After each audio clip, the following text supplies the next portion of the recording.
Hello to all my sports card collector, investor, hobbyist friends. How's everybody doing today? Apologies, it's been a couple days since I've gotten a video out. I am still reeling from the shock of the New Orleans Saints victory over the Green Bay Packers. Now, last week on Off Centered, I did kind of call this the Jameis Winston, is going to shock the world. I got a lot of laughs in the chat. I will say I did not think it was going to be 38-3 Saints. I did not think that at all. I thought it was going to be a battle. I thought it was going to take a lot to win the game. But here we are. Things have just kind of happened the way they are. Of course, there's the big overreaction now. Now it's like Saints are going to the Super Bowl. Jameis Winston's the MVP of the league, etc. So I hope that we can kind of tone that down a little bit. It's one game. As Aaron Rodgers said, it is one game. It's only one. And we're on to the next game. We have to get ready. And actually, I'm going to be at the next game in Charlotte. Flipping Steve is coming down here to North Carolina with my brother-in-law, a couple of my buddies. We are going to go to the Saints-Panthers game. I am pumped for it.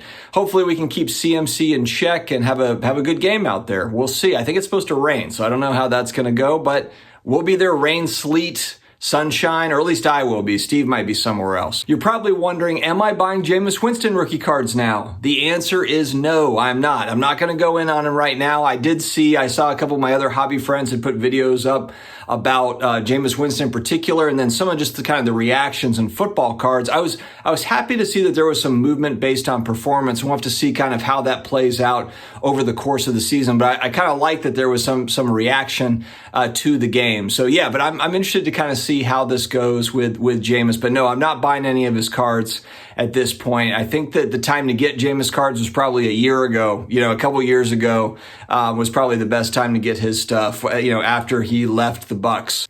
Guys, if you're new here, please hit that subscribe button. If you like what you hear, the like button, the notification bell, if you would, I would appreciate it. It does help the channel grow, and the community is awesome. I really like interacting with you all. It's been a wild ride. The channel has been really, really fun, so I appreciate you being here.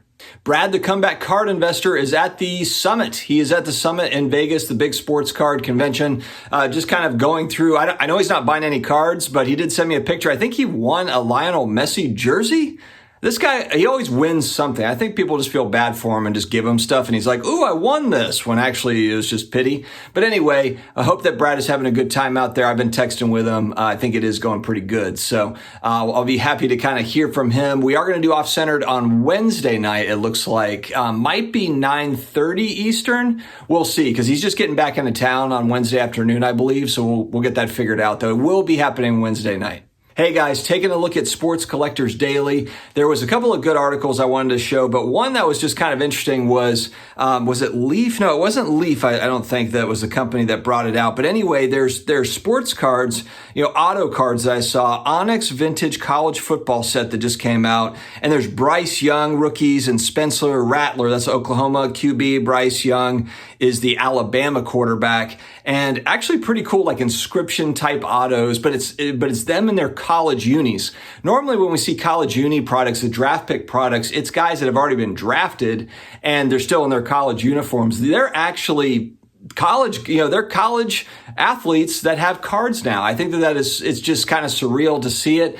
And I think that that's going to be really interesting to watch. Just if you think about just like youngsters growing up, it's kind of like, all right, if you're lucky enough to get into college and if you're lucky enough to play for an Alabama, or if you play basketball for UNC or Duke or something, and then if you're lucky enough to go then to the NBA, the NFL, the pros, now all these guys have to do is get to college. And if they've got big hype around them the same way that like a Zion did, will probably make a lot of money while in college. So I think that is going to be kind of cool to see how that plays out. I'm happy that these guys are able to make money off of their name, their likeness, etc. It's just cool. And you've got all sorts of different ways that these guys are going to be able to make money. Sports memorabilia is also big. I'll throw up a picture. There's also like signed helmets and stuff, which I don't remember a few years back, there was a guy that got in trouble for signing helmets on the side or signing footballs on the side to try to make a few bucks, and the NCAA caught him and whatever, he got suspended or something.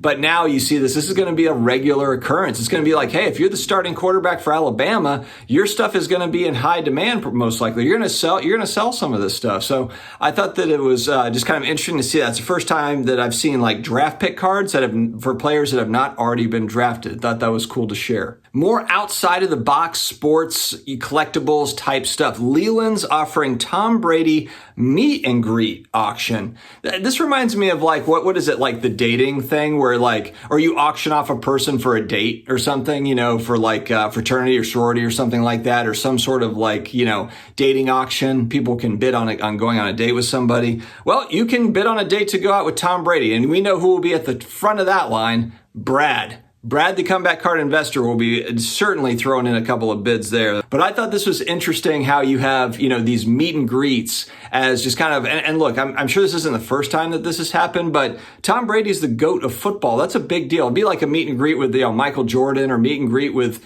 you know, LeBron James. That would be pretty serious. And maybe that's already occurring and I just haven't heard of it.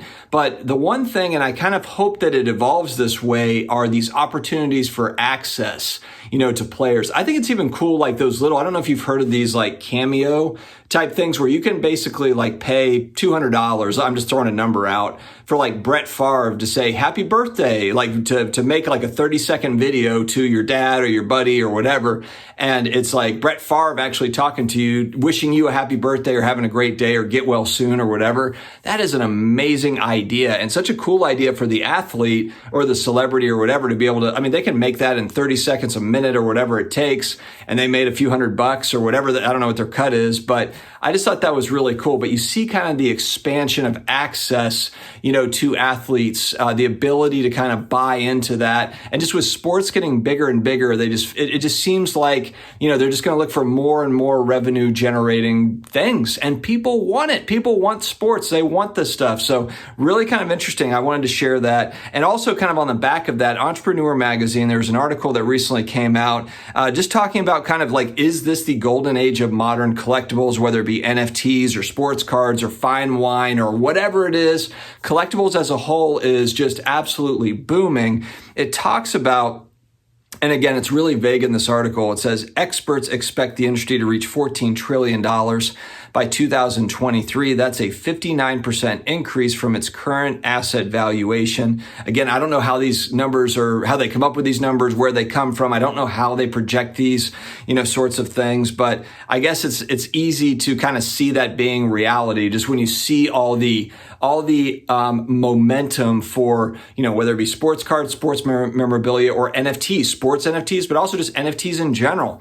The amount of money that's being poured into NFTs and cryptocurrencies and all of these alternative assets, it's just growing massively, you know, to where it's not just a game of traditional investments anymore. Now alternatives are more the norm. And so I think that's really kind of, it's cool to see it and it's interesting. And I think, you know, a lot of what the article talks about is just the simple access, you know, to it, that the internet provides, that apps provide, whether it be, you know, Robinhood for stocks, or whether it be, you know, some of these apps that you can get on and invest in fractional, or invest in any sorts of, you know, collectibles or whatever it is. You have a lot easier access today than you ever have, you know, ever. So, and it's very interesting, and we'll have to just kind of see how that plays out. All right, guys, I'm excited for this coming weekend. Flippin' Steve is going to be coming down. We are going to go to the Raleigh Card Show this weekend, as well as the football game on Sunday, but I want to kind of do some vlog stuff. We'll walk around and we'll get some good video there, or try to anyway. We'll try to get some cool stuff to be able to show you all of that Raleigh Card Show. I'm excited to go, and we'll see what we can pick up. I've got some targets in mind. As usual, I'm always looking for certain types of vintage stuff.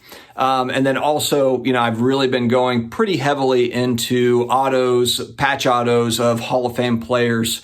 And not necessarily even modern players that are playing. I'm really kind of enjoying, you know, the higher end sets, but kind of where I'm seeing value. So it might be exquisite, it might be national treasures, it might be Upper Deck SP, SPX, but it's, you know, good solid brands and sets of either all-time players, or it might be a player that I kind of like, that's up and coming, and maybe I see that it's underpriced in my opinion. So thank you very much for joining me here today, guys. I hope that you have an amazing week ahead. Let's stay positive through all the craziness going on in the world right now. Just try to keep moving one step at a time. I know that, you know, it's weird. It's a weird time out there, guys. So just keep on staying positive. Again, just like keep moving forward no matter what that is. You know, got to keep on moving forward no matter what, and we will get there. So stay healthy, stay awesome, and I will talk to you again later.